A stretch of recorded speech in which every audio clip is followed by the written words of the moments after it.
Hello, good morning! How's everyone? Ay, hindi pala dapat magtagal, may oras tayo. But anyway, unang-unang ho, maraming salamat po sa oras na inalaan po ninyo ngayong umaga para magkasama po tayo dito sa launching ng ating pong libro. Anyway, this book is more than a tribute. It is a testament to the power of storytelling, the enduring inner strength of our women, the continuing journey of the Philippine cinema. Ang libro pong ito ay magpapatunay po ng katatagan ng ating pong mga kababaihan at sa patuloy hong pagbabago at progreso po ng ating pong pelikulang Pilipino. Napakapalad ko po dahil naging bahagi po ako at saksi ng paglalakbay na ito. Ang dami-dami pong alaala nito sa akin at hindi ko po ito makakalimutan at labis ko po papahalagahan. Ang bawat essay na isinulat ng ating pong mga iginagalang na scholar at kritiko ay hindi lamang pong nagsisilbing gabay, kundi para rin po sa mga nais na makilala po ang masusing at mapag-aralan ang mga pelikula pong aking ginawa. Tulad po ng sinabi ng ating pong mga editors, nagbibigay din ito ng mas malalim na pangunawa sa akin pong mga pamana bilang isang artista, bilang isang aktres, at sabi nila bilang isang cultural icon. Yes!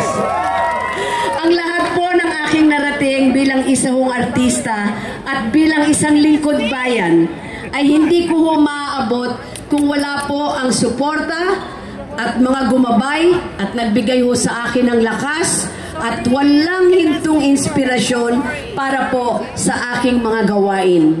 Marami ho ang mga nagmahal at patuloy pong nagmamahal sa akin. Kaya kung ako po ay nakatawid ng mahigit 6 na dekada, ito ho ay dahilan sa kanila, dahilan po sa inyong lahat. So this book is for them and definitely this book is for all of you. Kaya naman po, itong libro pong ito ay napakalapit po na bahagi po ng aking puso. So, marami pa akong gustong sabihin sa inyo, pero alam ko limitado po ang oras natin dito. Kaya mamaya, to be continued sa kabila. Maraming salamat po sa inyo and please allow me to say thank you and I'd like to sincerely thank the people behind the book. Unang-una, maraming salamat po sa ating pong editors. Walang iba kundi si Sir Tots and Sir Lito. Maraming salamat po. Sila po ay si Sir Augusto Aguila at walang iba kundi si Sir Joselito Zolueta. I'd like to thank also the organizers of the Manila International Book Fair, Reverend Father Richard Ang ating pong rector ng UST. Father, I hope you're here. Thank you very much. Dr. Joyce Ariola, Chair of the Humanities Division, National Research Council of the Philippines, the Society of Film Archivists, andito Onat, thank you very much.